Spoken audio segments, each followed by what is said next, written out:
Actes des Apôtres, chapitre 6. En ce temps-là, le nombre des disciples augmentant, les hellénistes murmurèrent contre les Hébreux, parce que leurs veuves étaient négligées dans la distribution qui se faisait chaque jour.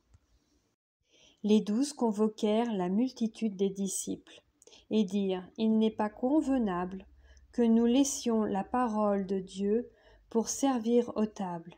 C'est pourquoi, frères, choisissez parmi vous 7 hommes, de qui l'on rende un bon témoignage, qui soient pleins d'Esprit Saint et de sagesse, et que nous chargerons de cet emploi.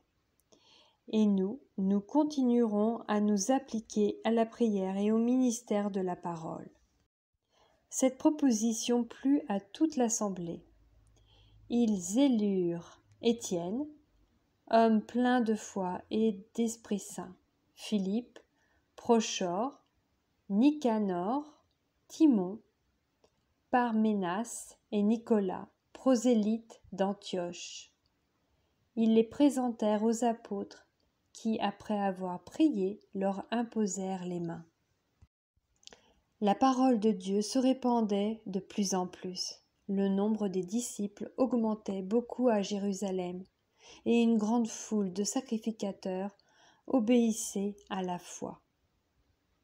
Étienne, plein de grâce et de puissance, faisait des prodiges et de grands miracles parmi le peuple. Quelques membres de la synagogue, dite des affranchis, de celle des Synériens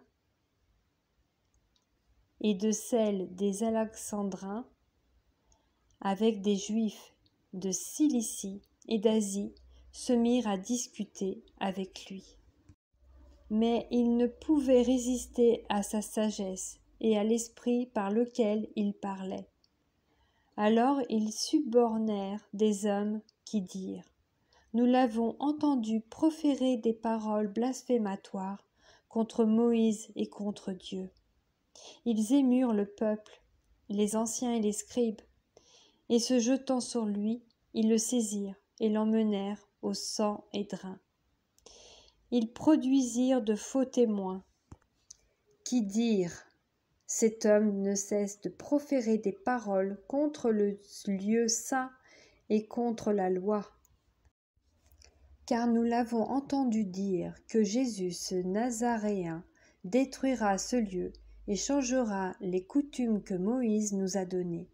Tous ceux qui siégeaient au Sanhédrin ayant fixé les regards sur Étienne, son visage leur parut comme celui d'un ange.